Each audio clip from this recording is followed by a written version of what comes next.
Hello there, Chef Robert here at Ruff's Kitchen. Today we're going to do some green tomato relish. Most relish you have to put in a jar and go through the canning process. The relish we're making today, after we do our process, you'll be able to put in a freezer container, whether it's a bag or one of the plastic freezer containers. So you'll have relish on hand when you need it.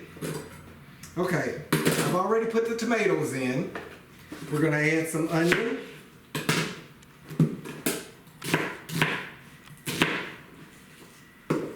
About a half an onion will do. The super ingredient, garlic. Everybody loves garlic, except for a friend of mine. She might not be happy right now. Okay. I'm going to cut the heat down just a little with this jalapeno pepper. The heat comes from the pith and the seeds.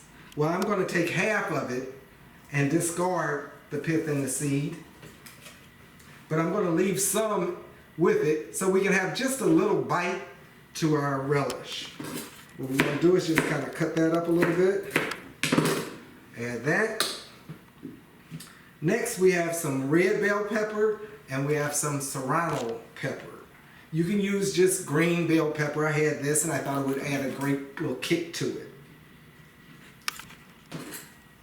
It's sweet, but it also has just a little heat to it.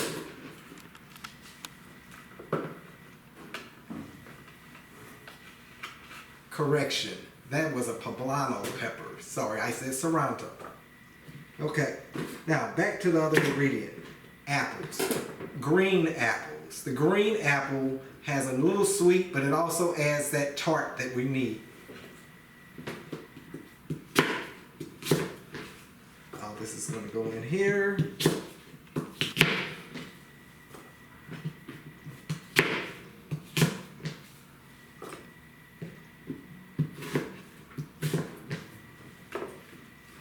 Okay, those are our big ingredients.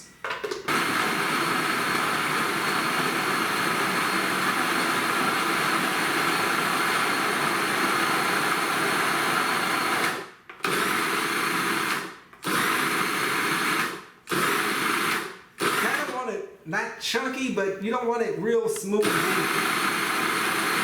we're not making like a sauce, we're making a relish.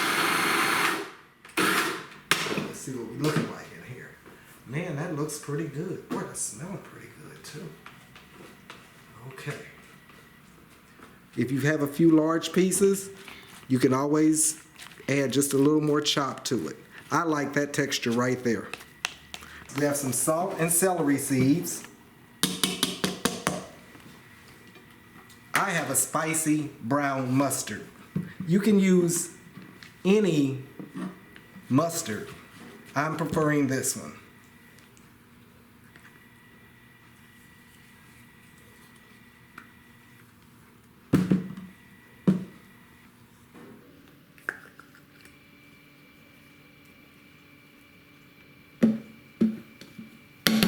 Okay, our next ingredient, a little honey. If you want it sweeter, you can add more or you can add less. I'm not trying to make it sweet pickle relish, but I am trying to take the tartness and bitter down just a little bit.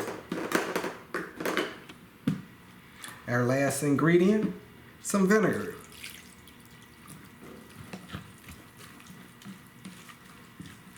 Stir that up real good. Okay. We'll see how that goes. We're going to cook this about 10 to 15 minutes on a medium heat. Like I said, any big pieces, you can take them out and chop them. But meanwhile, let's let that go.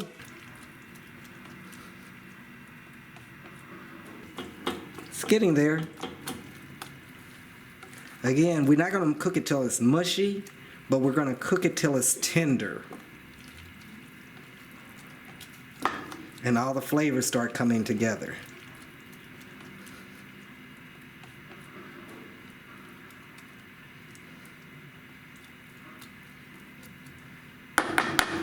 We'll let that come up. We're going to let it do a quick simmer That's a soft boil.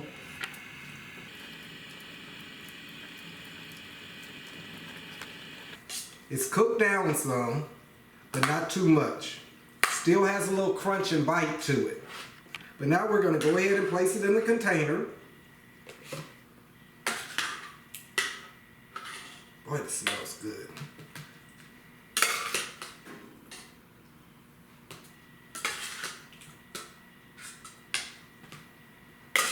There's some juice left at the end. I'm going to go ahead and pour that on the top of it. Here we have your relish. It's kind of mustardy looking because the mustard you added to it. But it's really aromatic and it's going to be really delicious. So I'm going to go ahead and let it cool for a minute. Then I'm going to put it in the refrigerator. Let it cool down some more, and after that, we're going to pop it in the freezer. Now you can put this in smaller containers so you can divide it up and pull out only what you need. You normally can get this to stay in the freezer 6 months, maybe a few months more, but after that, I would go ahead and use it up. I have a cooking tip. You know, we were using vinegar, making the relish. Well, here's a quick saver. If you have pickles, save the juice from them. You can make the relish with it. It's just that simple of a tip. That way you don't have to measure your spices. You don't have to go out and buy something. If you have something already in there called pickle juice, you're ready to go. You have the other fresh ingredients, add your pickle juice, and you now have made relish. That's my tip for today. Thank you for tuning in to today's green tomato recipes. Brought to you by CAASTL, Green Tomato Project, and of course, Ruff's Kitchen.